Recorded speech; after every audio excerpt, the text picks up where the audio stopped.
You have undoubtedly heard me say it here on the podcast more than once. Start. Start now. Start small, where you are, with what you know and what you have. Today's guest on Vedge Your Best did just that over the past year to create VedgeX.com.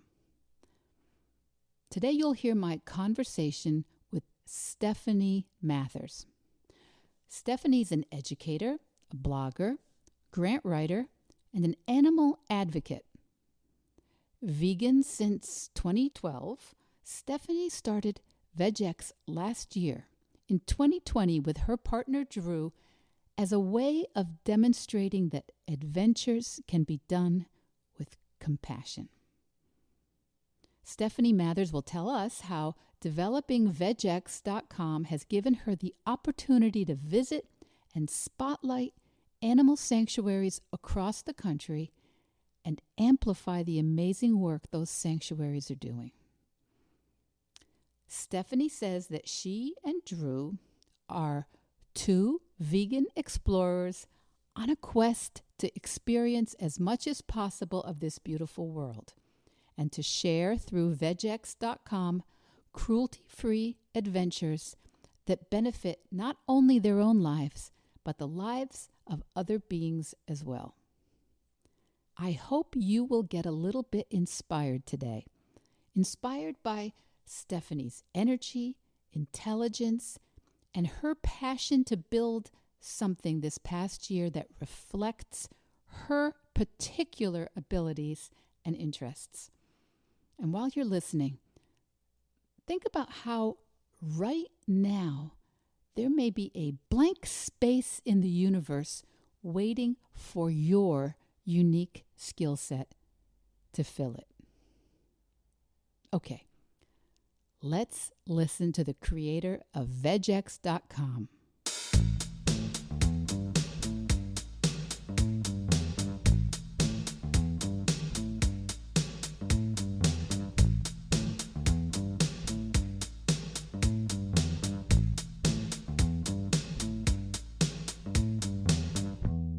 Stephanie Mathers, welcome to Vedge Your Best.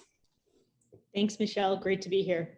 Well, it's great for me to have you here. You know, one of the missions of our podcast and of my life coaching is to try to feature different vegans and people who are moving in that direction, feature their businesses, feature their initiatives, their solutions, and their ideas. And so you were kind enough to join me on the podcast. And why don't you tell me a little bit about VedgeX, your website and your group, and tell me how that came to be or what it is first. You choose. Sure. Well, I'll start with what, and then I'll go into kind of how we did it. Great. So at VedgeX, we're a vegan adventure and lifestyle blog. And our mission is to show that a life full of adventure and exploration can be done with compassion. And it can also benefit not only our lives, but the lives of others. And within that mission, the greatest passion of the blog is to travel around the country, maybe eventually the world, and spotlight really deserving animal sanctuaries and organizations and the amazing work that they're doing. That's wonderful. All right. And so tell me now how you got started with this. What was the beginning? What was the initial concept? Sure. So I've been vegan since 2012. And after we talk about the blog, I'm happy to go into my vegan journey. But to focus on the blog, like many people during the pandemic, my partner Drew and I were working from home. We had less commute time. We were following all of the pandemic safety requirements, and we just had extra time on our hands. So before the blog was even conceptualized, we kind of made a commitment as partners to do one day of exploring every week. We were going to do a scenic drive, a hike, a picnic, go to a different park, something that would be outdoors and safe, just the two of us, but just represented something new. So that led to a variety of camping trips, and we really enjoyed doing that. So fast forward to the fall of 2020, I approached Drew and told him, I really want to do something creative and kind of channel my energy into a blog. And we brainstormed a couple different ideas. We talked about financial independence, which is a huge side passion of mine, getting through difficult life circumstances, the outdoors, and being vegan. And we talked through all those options. And so then we decided to do a hybrid of the vegan blog and the adventure blog. So we were trying to tie those two things together and thought, well, a small part of the blog could be spotlighting these animal sanctuaries across the country.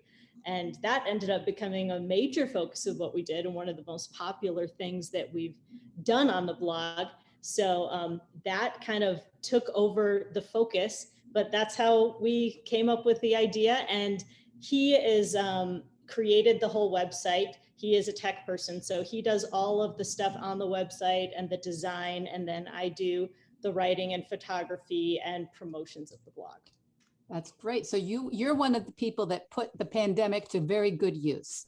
Yes, tried to. That's great. And so a vegan adventure blog.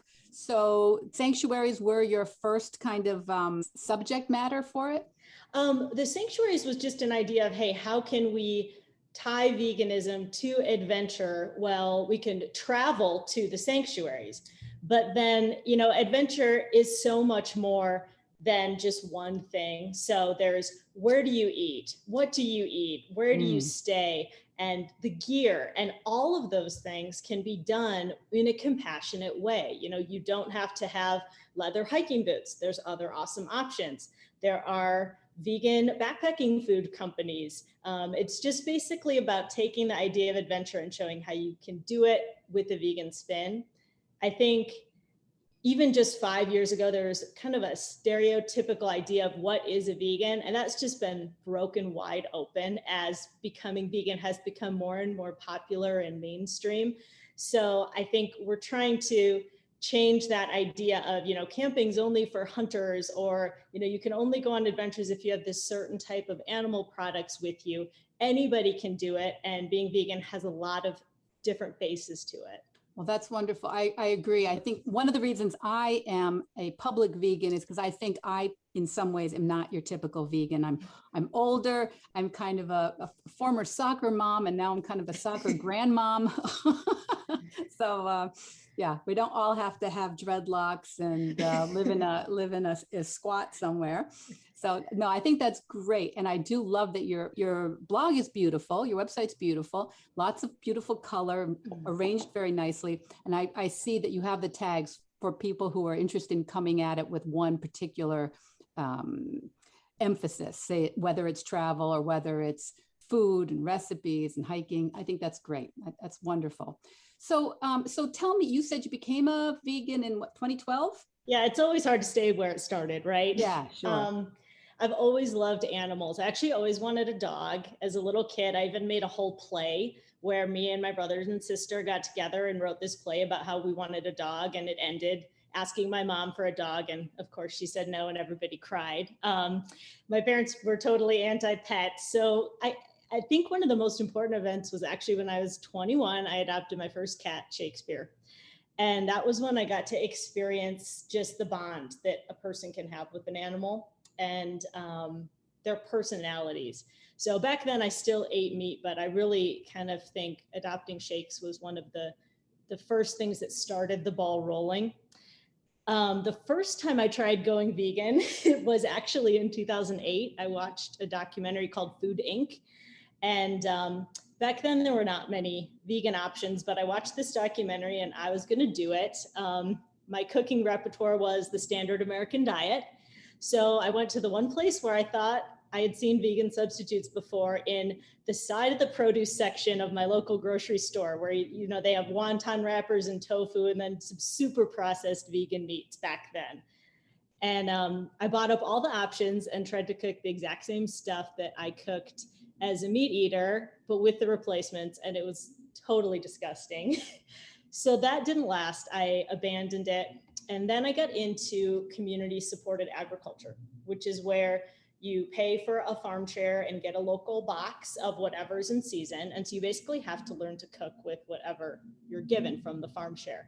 So this really opened up how I could cook and my creativity. And at that time, I was kind of giving up one by one different animal proteins. I gave up beef, I gave up pork, was working on chicken, fish, and dairy. So all this stuff was kind of going on over those years. And then I asked for a book for my birthday called The Kind Diet by Alicia Silverstone. And my mom sent it to me. And I thought it was just a cookbook, but there's actually about 100 pages of animal agriculture information.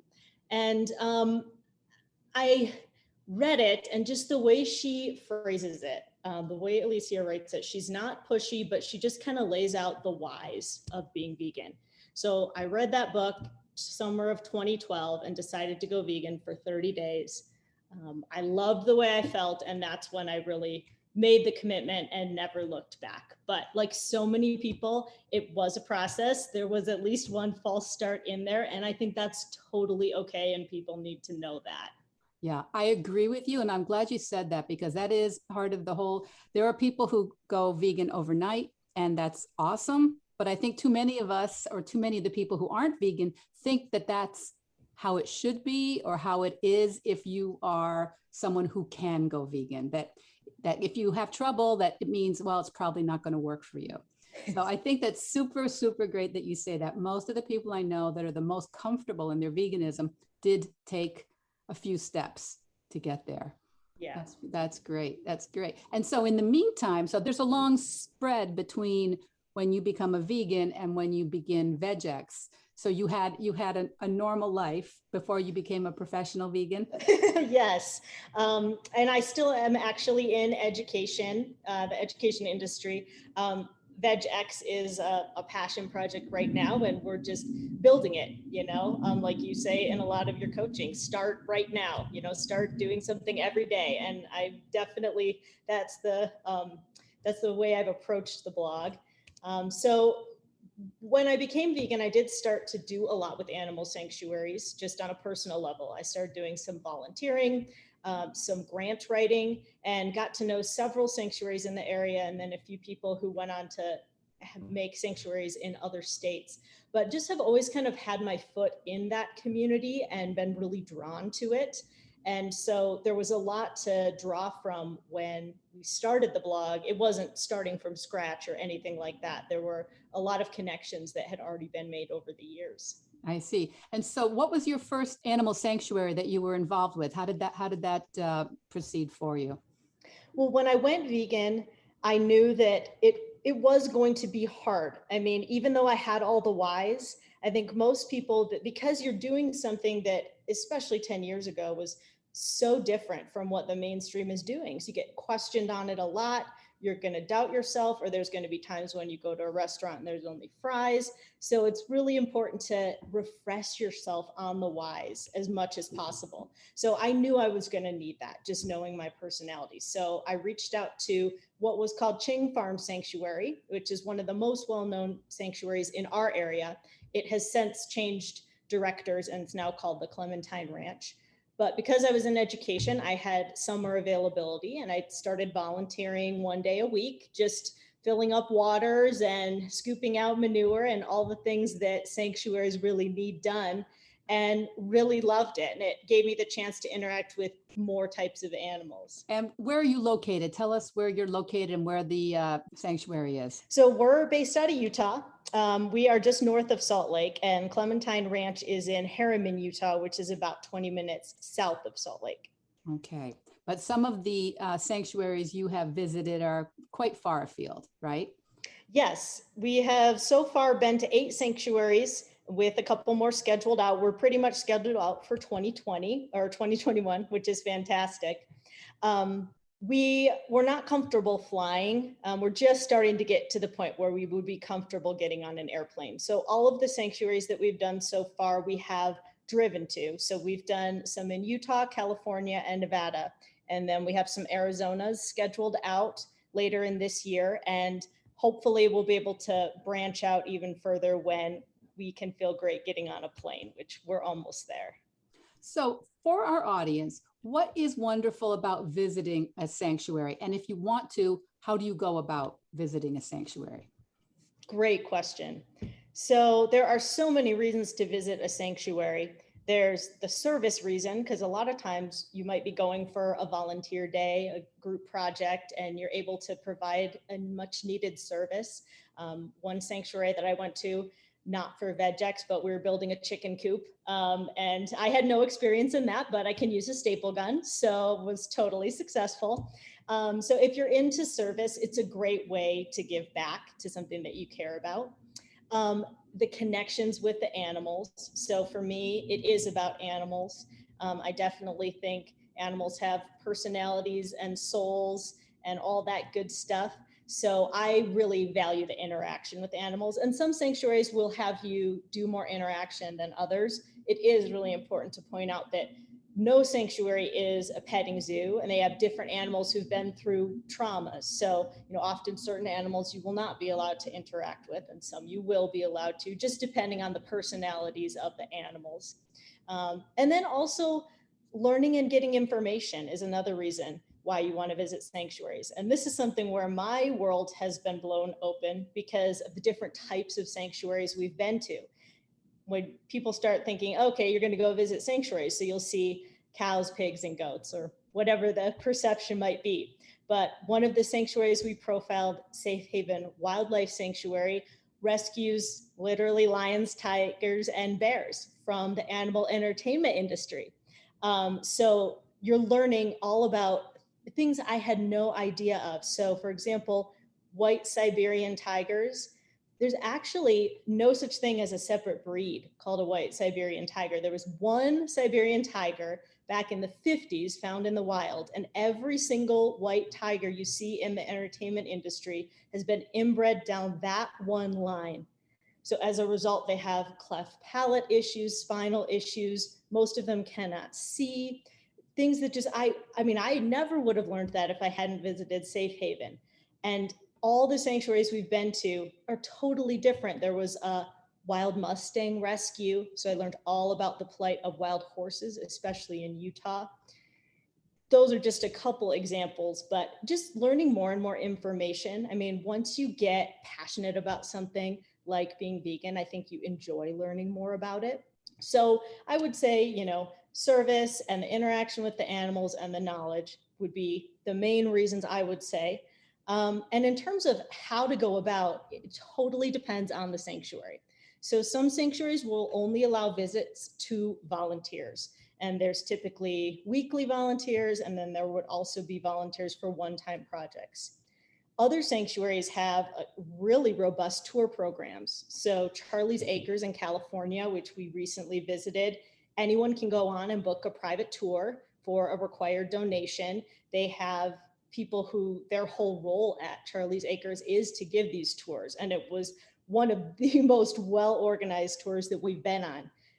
Other sanctuaries that are just starting up, it's going to be a completely different experience. You're just going to be walking through the pastures with the directors. So you would just want to look up the sanctuary on their, whatever their socials are or their webpage, and then see what their process is. Is there a way of knowing whether, and this may be outside of your interest or knowledge area, but whether a sanctuary is ethical, or, is there any kind of a accreditation of sanctuaries, or even a federation of them?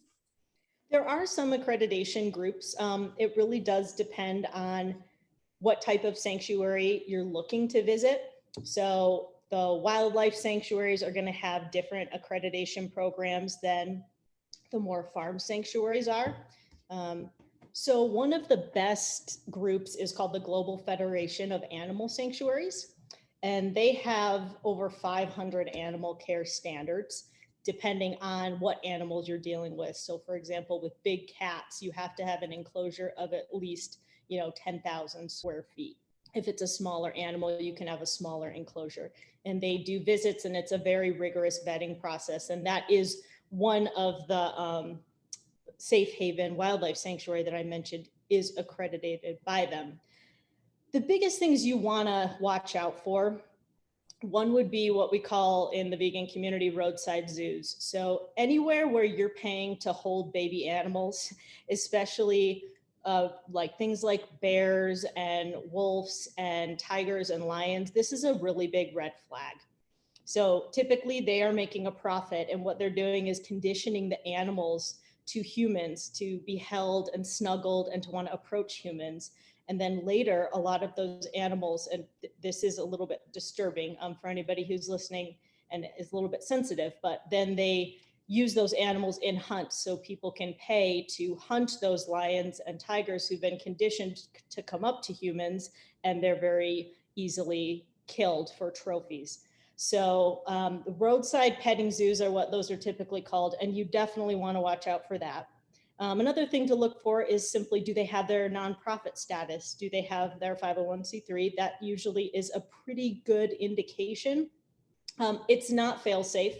So for example, there are some wildlife groups that are for hunting. And the reason why they're for hunting is they believe that helps preserve.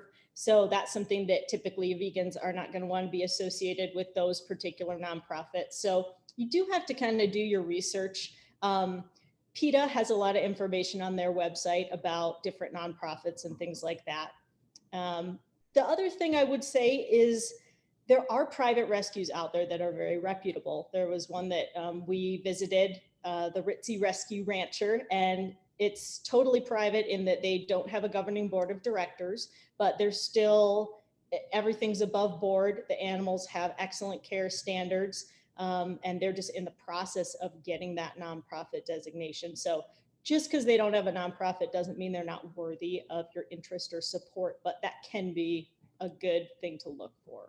That's great. That's great information for people. I chatted with Anna Borini from Vine Sanctuary in Vermont, and she also kind of cautioned us about the idea that it's not a zoo environment. You're not there to just look at animals, that you are being invited into their homes, into their environment. And you either are part of the solution in terms of helping support them, or you can just stay away, basically. And I thought that was really an interesting thing, because I think so many of us have ambivalent feelings, but we loved going to zoos, or we loved sharing zoos with our kids. And to really, like when you go vegan, so many things become obvious to you that weren't obvious for a long time. Zoos and petting zoos, wildlife sanctuaries are all of a different kind. It's super great information for you to share with us. Yeah, thanks. And I listened to that podcast with the Vine Sanctuary. That was great. Yeah. Oh, yeah. I thought it was she was out in the middle of the park. Yeah. So tell me about when you put together your website and you have the blog, what are you hoping to help your readers with, or people who are downloading? What are you helping them with?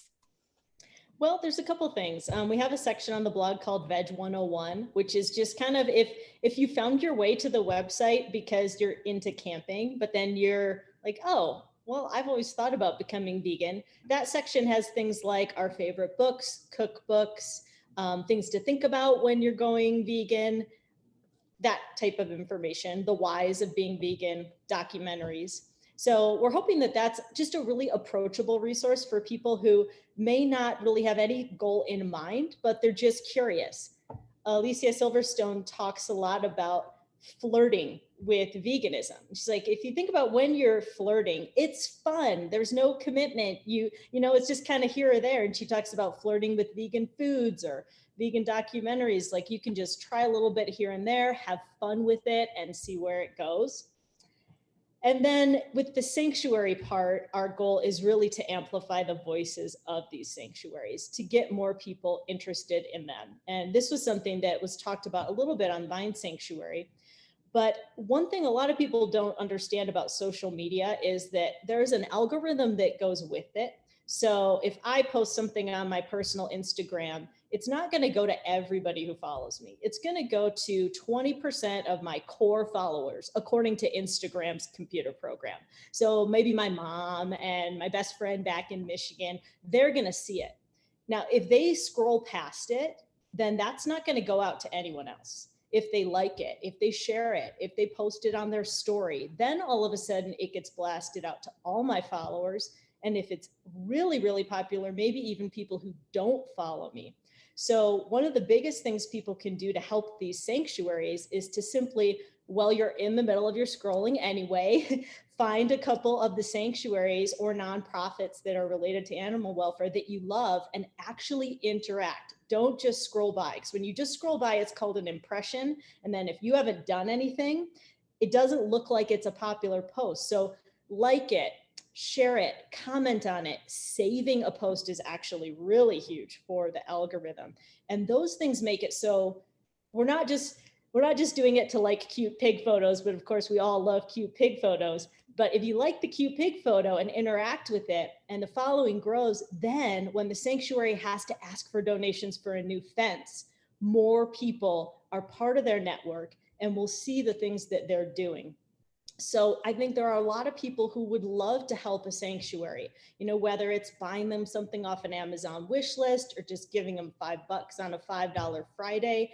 They just don't know how. They don't see the information coming to them because these sanctuaries can't pay for ads on social media. So we need to help amplify them. And that's one of the goals of writing these blog posts that will really make people see the great stories behind the sanctuaries, the awesome work they're doing, and to want to help them out. That's great. And that was very surprising information to me, that is actually appreciated by the sanctuaries, even just liking, saving, forwarding, sharing, that actually helps. And as I've thought about it, of course, because also I understand you're a grant writer, or is that your partner's a grant writer? Yeah. So in terms of trying to interest other people in supporting the mission, that's helpful too, right? If you have a lot of followers and a lot of interaction on social media. Absolutely. Yeah. And that is something, part of our sister company that we do. We write grants for any organization that's part of the greater good, nonprofits, it can be animal sanctuaries or others. And that does help support the blog because, of course, running a blog with the kind of pictures that we have, which are really high quality pictures, it's not a free hosting. We do incur costs just to keep the blog up and running. That's right. So tell me, how can some of our listeners help support your mission? Even if they're just a little bit on the periphery or just going, that's kind of interesting. I wonder, I'll take a look at that. How could they support you? Sure. Well, we would love to have anyone check us out. The blog is vegx.com, VEG-X.com. And we'd love to have you guys subscribe to our email list. When you subscribe to our email list, you'll get all the posts, and then you'll get a monthly newsletter with all things vegan and adventure.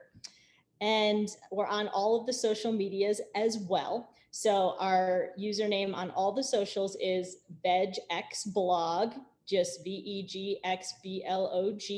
That would be Twitter, Facebook, Instagram, Pinterest. You can email us info@veg-x.com. And if you do visit the blog and you read any of our Sanctuary Spotlight posts, you'll see ways to donate to those sanctuaries and or just interact with them. You'll also see ways to donate to us if you would like to get more involved in supporting the Sanctuary Spotlights. We do take personal donations, and we're also looking to partner with companies who maybe want to sponsor a Spotlight post. That helps us cover the costs of just travel. And we always give a donation to the sanctuary as well, just for their time and effort of showing us around and communicating with us. So we'd love to interact with any of you guys in any of those ways. That's wonderful. I think people will be interested. But I also noticed that your partner, he's the tech person in the team. And I see he also wants to offer his skills for vegan companies. Is that what you're saying in terms of SEO or search engine optimization and website development? Is that correct? Yes, he builds websites, both basic websites and websites with detailed things like booking systems and e-commerce. And he does offer a 25% discount to all sanctuaries. We also offer social media management and grant writing. So we do all of that through our sister company, Nomasite. And for any service, we do have 25% off for any sanctuaries who need a website or need some help just getting social media out there or want some help with grants. I love that you have got this niche to support, which works for obviously your personal beliefs, but also, I mean, it's probably paying the rent and probably paying the bills, and it's also probably a creative growth area for you. A lot of the people that listen to this podcast I think, are interested in how could I use my veganism or my plant-based lifestyle to grow in a certain way. Do you have any advice for people in terms of how they can maybe use that interest in how they eat or how they consume or how they live on this planet to feel empowered in trying something brand new, something that doesn't maybe exist yet? I love that question so much. Well, I think the first thing is just to know that the interest in veganism has never been greater. So if you do have those passions, the idea of being able to create something from that, the interest is there now. It's becoming more mainstream. And a lot of people are just kind of turning their head and looking and seeing what's over there in terms of veganism. What worked for me, and I am at the beginning of this journey, is just to have the confidence in your heart of what you want to do, and you just have to start doing it. I just started writing blog posts, and I asked Drew, I said, hey, this is what I envision the site to look like. Can you just, mock something up? And in 3 days, I mean, he was at his computer for 3 days straight, pretty much. And then he came back with this amazing site. I mean, there's been very few tweaks to what he designed because it was just so beautiful. And then I just started reaching out to sanctuaries. Like, hey, can I come to your sanctuary and learn about what you do and tell people about it? And the first sanctuary I reached out to, I did have a connection with. So she was like, oh yeah, of course. But then ever since then, it's just been, I mean, shooting in the dark. And finally, we're at the point now where we're actually having sanctuaries approach us like, oh, you're Vedge X. Hey, could you come to our sanctuary? But that never would have happened had we been like, oh, well, let's think about it and draw up a huge plan and get really cerebral about it. No, we just started doing it. And we're still learning a lot, and we still have a long way to go. There's a lot that we want to do for the blog and for animals, and we're really excited, but you have to start somewhere. Stephanie, that's so important. And you were saying before we started rolling today that starting with what you have, where you are, and kind of letting it evolve a little bit, because you can never know what you need to know before you start. I mean, it's just really impossible. Maybe with mathematics, I'm not sure, but not in the real world, not when you're creating something. I think it's, I hope that anybody listening, first of all the share and contact details will be in the show notes. So if nobody has to remember or be trying to scroll back, they'll all be there. But I hope that anyone listening who's looking for that little extra prod to bring your veganism, bring your plant-based lifestyle, and even if it's from something else, bring that extra something special that's important to you into the world. It really can be done. It really, and the world needs you. The world needs our listeners to all go, you know what? I don't know how, but let me just start. And to kind of communicate with other people who've done something like that. I think most of us are very happy to nurture each other and share with each other and give each other a pep talk when they need one. So I think that's tremendous. What else should we know about Vedge X before I let you go, Stephanie? I think just that what we're all about is to be gentle to all things. That's the animal, the earth, and your body, and all of that can be accomplished with a vegan lifestyle. You're not depriving yourself of anything.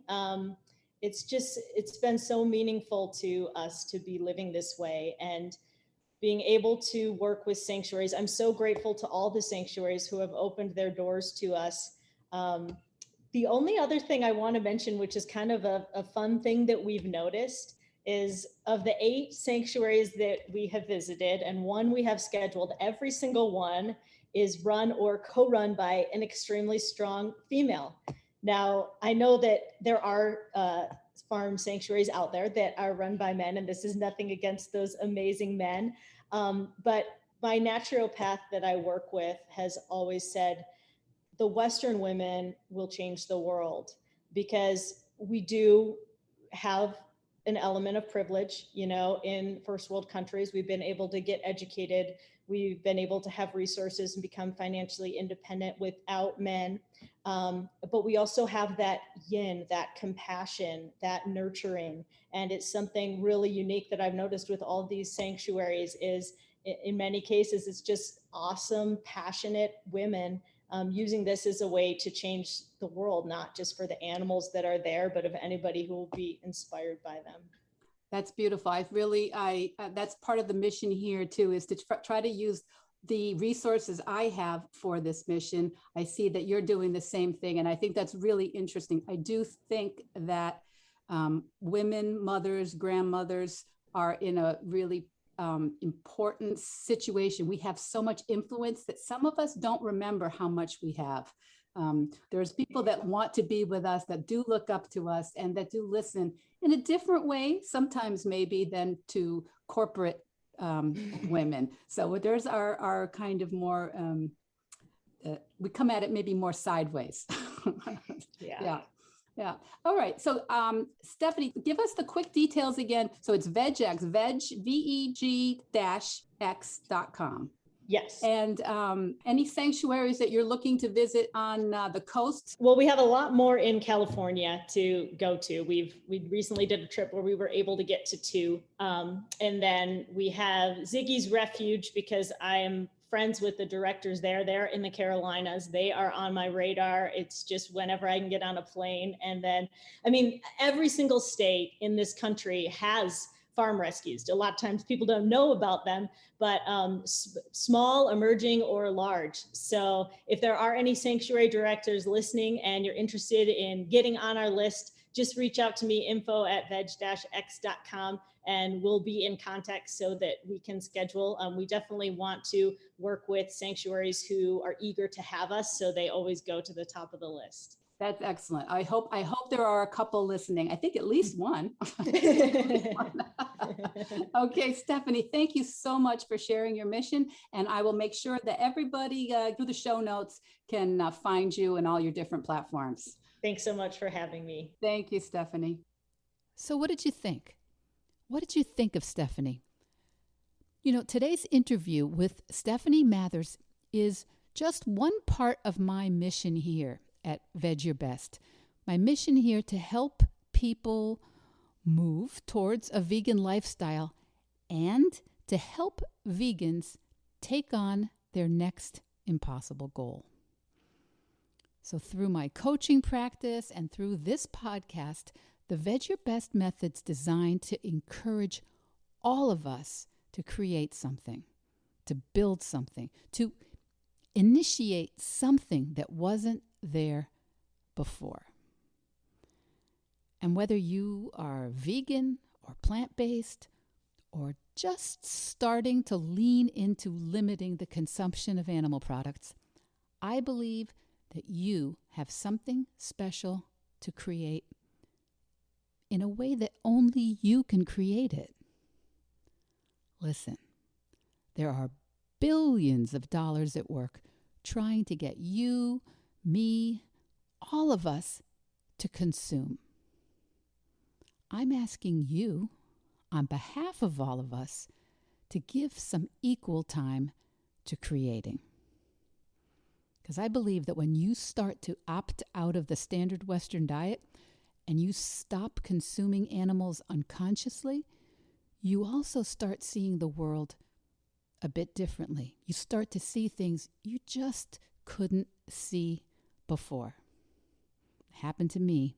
It's happened to most of the people that I work with. So go follow Stephanie Mathers at VegX.com. VEG-X.com.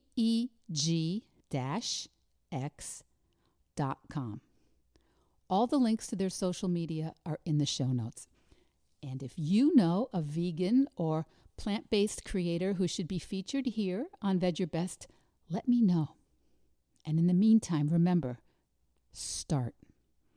Start now. Start small, where you are, with what you know, with what you have. Veg Your Best podcast production, music, and editing by Charlie Weinshank. Thanks, Charlie. Before you go, it would mean so much to me and the Vedge Your Best team if you would hit subscribe, leave us a 5-star review, or share with someone you think might be interested. Something about algorithms, it helps bump us up a little in the rankings, and that's the best way to help others find the podcast and for us to find our audience. So, until next week, make it easy and veg your best.